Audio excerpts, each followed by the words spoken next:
Hello everyone, this is Vishal and welcome back to my channel believe to learn. और आज हम आपके लिए लेकर आए हैं पीजीटी हिस्ट्री के थर्ड टॉपिक महाजनपद काल के एमसीक्यू, जो परीक्षा की दृष्टि से बहुत इम्पॉर्टेंट होने वाले हैं। अगर हम बात करें तो महाजनपद काल से आपको 1 से 2 प्रश्न हर साल परीक्षा में देखने को मिलते हैं। और इससे पहले हमने अपनी थ्योरी वाली क्लास में महाजनपद काल को बहुत बेहतर ढंग से पढ़ाया है, 5 अलग अलग पुस्तकों और अपने नोट्स को मिलाकर फुल डिटेल के साथ। तो अगर आपने उस वीडियो को नहीं देखा है तो ज़रूर जाकर देख लें। तो अब हम बात करते हैं, जैसा कि आप देख पा रहे हैं आज का हमारा सबसे पहला प्रश्न, विश्व का पहला गणतंत्र वैशाली में किसके द्वारा स्थापित किया गया था। तो अगर हम बात करें तो जब आप 16 महाजनपदों के बारे में बात करते हैं, जब आप 6ठी शताब्दी ईसा पूर्व की बात करते हैं, तो आपको मुख्यतः इनके बारे में जानकारी बौद्ध धर्म और जैन धर्म ग्रंथों से होती है। अगर हम बौद्ध धर्म ग्रंथ की बात करें तो अंगुत्तर निकाय से, और अगर हम जैन धर्म की बात करें तो भगवती सूत्र से आपको महाजनपद काल के बारे में पता चलता है। और साथ ही साथ मैंने आपको ये भी बताया था कि ये जो दोनों धर्म ग्रंथ हैं, इनमें 6 ऐसे महाजनपद हैं जो दोनों में समान तौर पर बताए गए हैं या दोनों में समान सूची के रूप में मौजूद हैं। तो अगर हम इन 6 महाजनपदों के बारे में बात करें तो आपको समझ में आएगा कि ये जो 6 महाजनपद थे, जो दोनों ही धर्म ग्रंथों में, दोनों ही धर्म के जो ग्रंथ हैं, चाहे फिर वो अंगुत्तर निकाय हो या फिर वो भगवती सूत्र हो, उसमें कॉमन थे। तो वो कौन कौन से थे? अंग था, मगध था, वत्स था, वज्जी था, काशी था और कौशल था। अब हम बात कर लेते हैं इस सवाल के जवाब पर पहुंचने से पहले 2 बातें। अगर हम बात करें कि जो वज्जी और मल्ल है, बस यही 2 16 महाजनपदों में से ऐसे थे जो कि आपके गणतंत्रात्मक थे। बाकी सभी या बाकी बचे 14 जो थे वो राजतंत्रात्मक थे। तो ये बात आपको ध्यान में रखनी है। तो अभी यहाँ पर बात किसकी हो रही है? यहाँ पर बात हो रही है कि विश्व का पहला गणतंत्र वैशाली। तो मैंने आपको क्या बताया कि 2 ही ऐसे थे जो गणतंत्र थे। तो वो कौन थे? एक तो वज्जी था और दूसरा आपका क्या था? मल्ल था। तो आपको ये भी पता है कि अगर हम वज्जी की राजधानी की बात करें तो विदेह या मिथिला जो है वज्जी की राजधानी थी। और अगर हम बात करते हैं मल्ल की, तो आपको भी पता है कि मल्ल की राजधानी क्या थी? कुशीनगर थी। तो ये बात भी आपको क्लियर होनी चाहिए। अब हम बात कर लेते हैं कि वैशाली जो है, तो वैशाली किसका हिस्सा है? आपको बताना है कि वज्जी का हिस्सा था या मल्ल का हिस्सा था। साथ ही साथ एक सवाल और है मेरा जो आपको बताना है। अगर हम बात कर दें कि कंबोज, तो कंबोज की राजधानी क्या थी? ये भी आपको कमेंट में बताना है। अब हम देखते हैं कि वैशाली जो है, जिसे पहला गणतंत्र के रूप में माना जाता है, उसकी स्थापना किसके द्वारा की गई थी? तो उसकी स्थापना जो है लिच्छवियों के द्वारा की गई थी। ये बात आपको दिमाग में बैठा लेनी है। और साथ ही साथ मैं आपसे एक बार और सवाल पूछूंगा। अगर हम बिंबसार की बात करें तो बिंबसार ने राज विस्तार के लिए विवाह नीति को अपनाया था। तो आपको बताना है कि जो बिंबसार की द्वितीय पत्नी थी या द्वितीय जो उनकी अर्धांगिनी थी, या आप कह सकते हैं द्वितीय उनकी जो रानी थी, वो कौन से गणतंत्र से बिलोंग करती थी और किसकी बहन थी, ये आपको बताना है।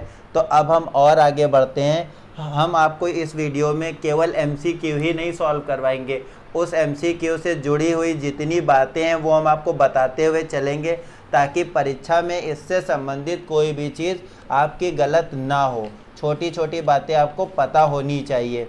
अगर हम बात करें तो जैसा कि आप 4 ऑप्शन और देख पा रहे हैं, एक ऑप्शन आपके सामने मौजूद है, इसका तो सही हो जाएगा लिच्छवी, लेकिन 3 ऑप्शन आपके सामने मौजूद है, मौर्य, गुप्त, नंद। तो इनके बारे में भी आपको पढ़ना है। जब हम प्राचीन भारत के इतिहास की बात करेंगे, प्राचीन भारत का इतिहास किसके अंतर्गत आता है? तो ऐतिहासिक काल के अंतर्गत आता है। कितने समय की बात हो रही है? तो उसमें बात हो रही है 600 ईस्वी पूर्व से, जहाँ से क्या है, महाजनपद काल का प्रारंभ होता है।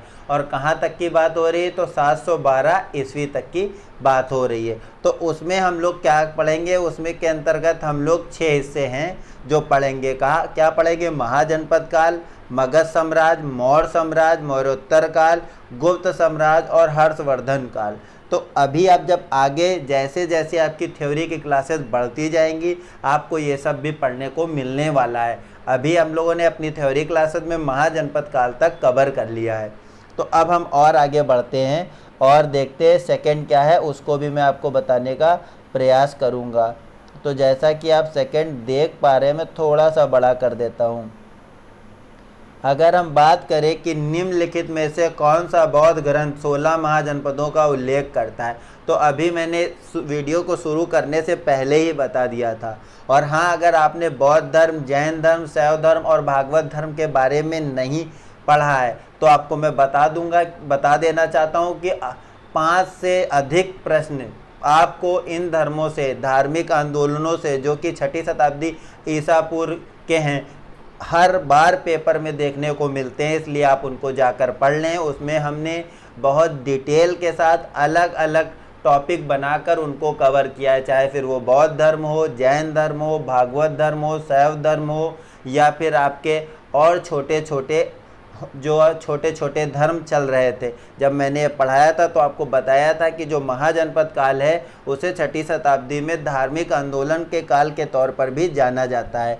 तो अब हम बात कर लेते हैं कि बौद्ध ग्रंथ की अगर बात हो रही तो कौन सा हो जाएगा, अंगुत्तर निकाय हो जाएगा। ये आपको पता होना चाहिए। साथ ही साथ मैंने आपको बौद्ध धर्म की जितनी भी बातें बहुत डिटेल के साथ बताई हैं तो वो आप उसको जाकर देख सकते हैं। अब हम और आगे बढ़ते हैं और नेक्स्ट देखते हैं, थोड़ा सा और बड़ा हम कर देते हैं। अगर हम बात करें कि किस शासक ने गंगा एवं सोन नदी के संगम तट पर पाटलिपुत्र नामक नगर की स्थापना की थी, तो सबसे पहले हम बात करते हैं कि अगर हम महाजनपद काल की बात करेंगे तो उसकी शुरुआत हर्यक वंश से होती है। 544 से लेकर के 412 ईस्वी पूर्व तक की बात है। और जो सबसे पहला हर्यक वंश है उसे पितृहंतक वंश के तौर पर भी जाना जाता है। और यहाँ पर आपके पास अगर देखा जाए तो हर्यक वंश से केवल 2 ही नाम दे रखे हैं। एक तो दे रखा है अजातशत्रु और दूसरा दे रखा है उदयन।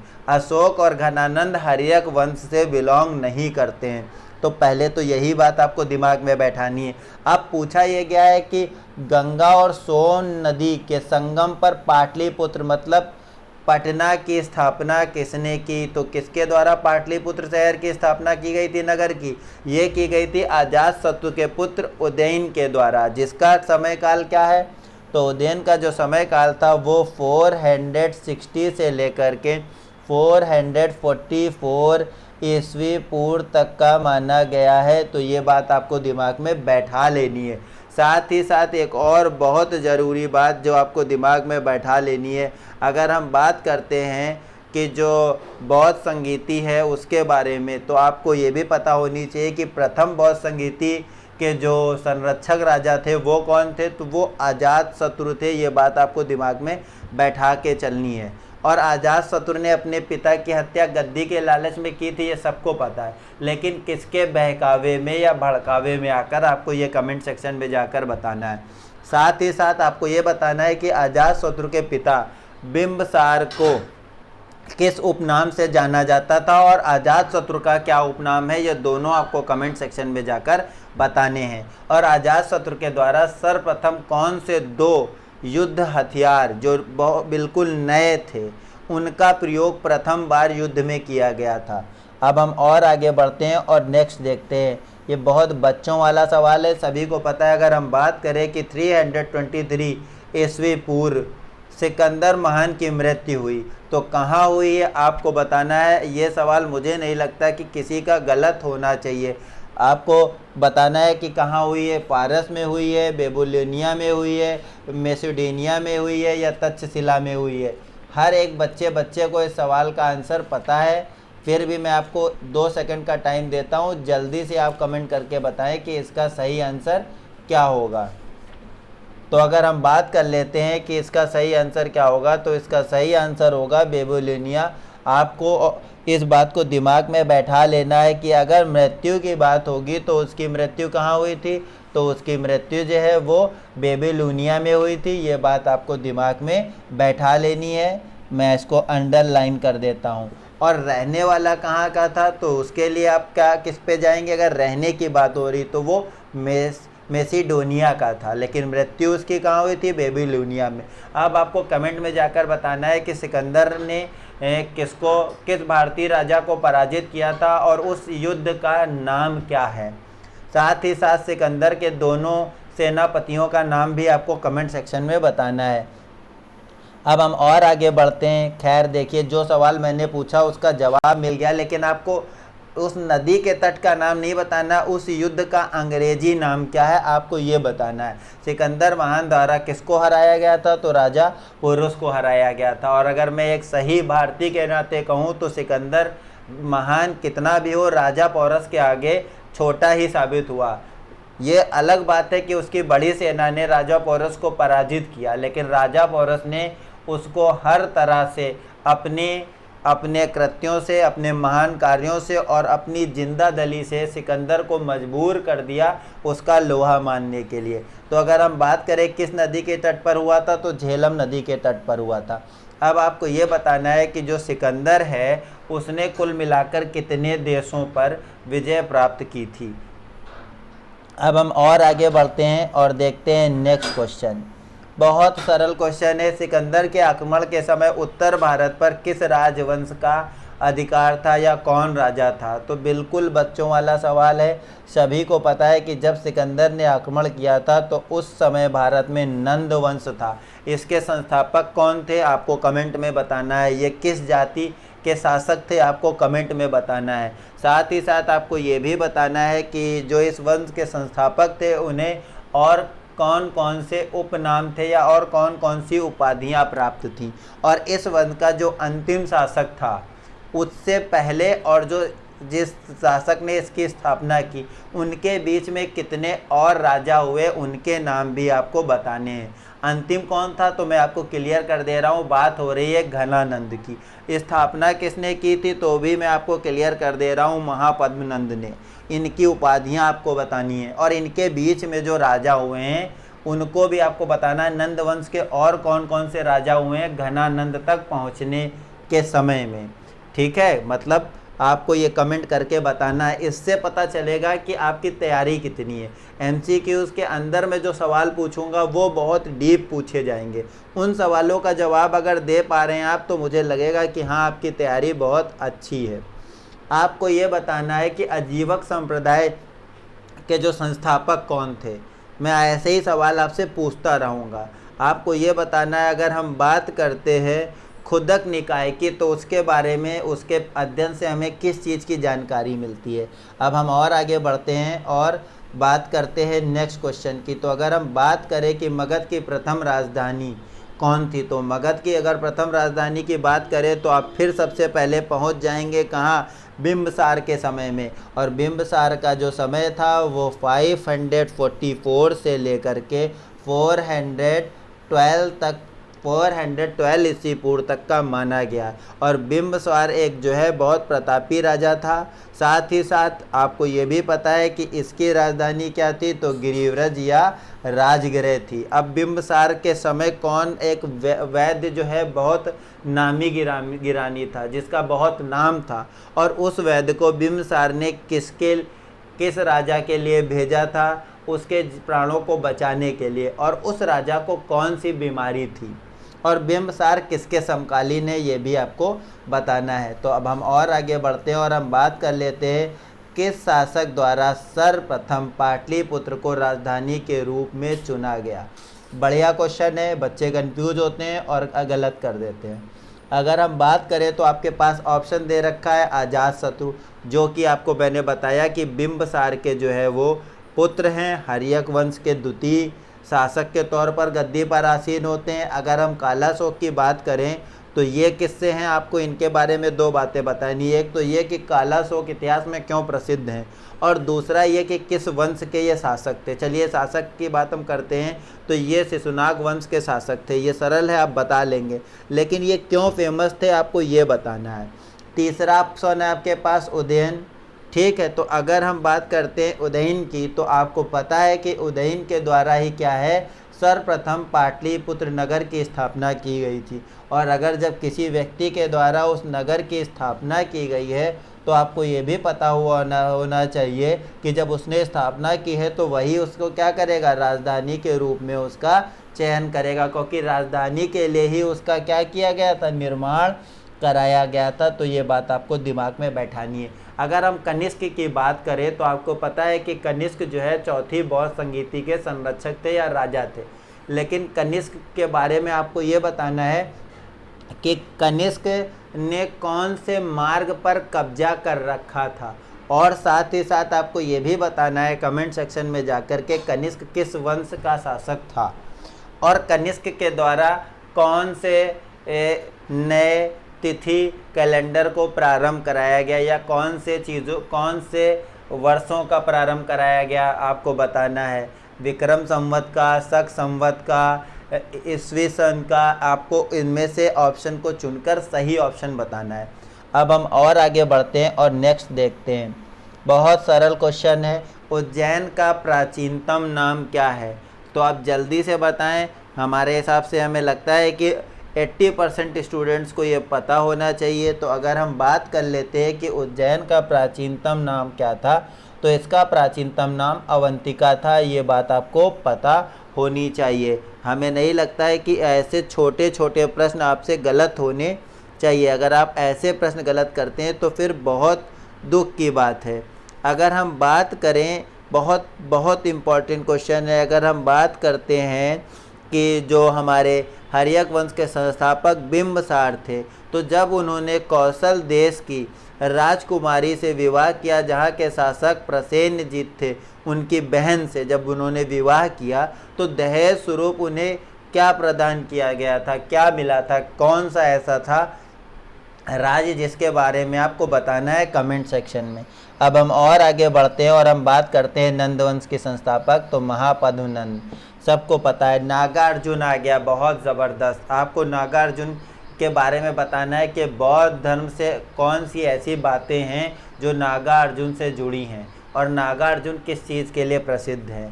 अब हम और आगे बढ़ते हैं और चीज़ों को देखते हैं। अगर हम बात करें तो हमारे पास जितने भी क्वेश्चंस थे वो सारे के सारे, लास्ट क्वेश्चन बचा है, हम उसे भी देख लेते हैं और फिर हम आगे बढ़ जाते हैं। अगर हम लास्ट क्वेश्चन की बात करें तो आप देख पा रहे हैं कि पहला ईरानी शासक जिसने भारत के कुछ भागों को अपने अधीन किया था, बहुत इम्पॉर्टेंट है। अभी हम ईरानी आक्रमणकारियों के बारे में, अरब आक्रमणकारियों के बारे में, अफ़गान आक्रमणकारियों के बारे में, तुर्क आक्रमणकारियों के में, यूनानी और विदेशी आक्रमणकारियों के बारे में बहुत डिटेल के साथ पढ़ने वाले। जितनी भी चीज़ें मैं आपको पढ़ाऊँगा, क्योंकि यहाँ पर कोई ऐसा काम नहीं चल रहा है कि मुझे केवल शो ऑफ करना है। मैं जितनी भी चीज़ें आपको पढ़ाऊँगा वो पूरी डिटेल के साथ पढ़ाऊँगा, एक एक टॉपिक कवर करता है और छोटी छोटी बातें, जिससे कि आप लोगों की हेल्प हो पाए। और मेरा आपको डिटेल में पढ़ाने का ये है कि मेरा भी बहुत बेहतर ढंग से रिवीजन होता चला जाएगा, ताकि मुझे आगे जो हमारे छात्र हैं, जो हमारे भाई हैं, जो हमारी बहनें हमारे साथ जुड़ रही हैं, उनके लिए एक सीट उनकी पक्की करवाने का आगे इसी तरह मौका मिलता रहे। तो अगर आप इस आंसर की जवाब की बात करें कि भारत पर पहला ईरानी शासक जिसने भारत के कुछ भागों को जीता था, तो वो कौन था? डेरियस था। ये बात आपको नोट कर लेनी है, कौन था? तो डेरियस था। ये बात आपको दिमाग में बैठा लेनी है। अब हम आपसे कुछ 3 सवाल पूछेंगे जिनके जवाब आपको कमेंट सेक्शन में देना है।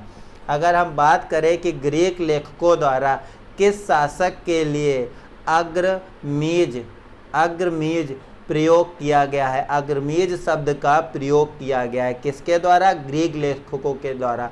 किस शासक के लिए? तो आपको ये कमेंट सेक्शन में जाकर बताना है। साथ ही साथ एक और सवाल है, अगर हम बात करें कि शिशुनाग के समय में मगध साम्राज्य की राजधानी क्या थी, तो ये भी आपको कमेंट सेक्शन में बताना है। और आपको ये बताना है कि जो 2 हमारे गणतंत्रात्मक जनपद थे उनकी राजधानियाँ क्या थीं वो भी आपको कमेंट सेक्शन में बतानी है। तो इसी के साथ मैं आज के अपने इस वीडियो को समाप्त करता हूं और उम्मीद करूंगा कि आप ज़्यादा से ज़्यादा उन विद्यार्थियों की जो किसी कारण पढ़ाई नहीं कर पा रहे हैं या जिनकी पढ़ाई छूट गई है, उन बच्चों की, या जो ज़रूरतमंद है या जो बुज़ुर्ग असहारा हैं, उनका आप सपोर्ट करेंगे, उनका सहारा बनेंगे और ये प्रण लेंगे कि नौकरी लगते ही आप केवल अपने और अपने परिवार तक सीमित न रहकर समाज के बहुत सारे लोगों के जीवन में कुछ अच्छा बदलाव लाएंगे। तो इसी के साथ जय हिंद, जय भारत और अपने वीडियो को मैं समाप्त करता हूँ। धन्यवाद।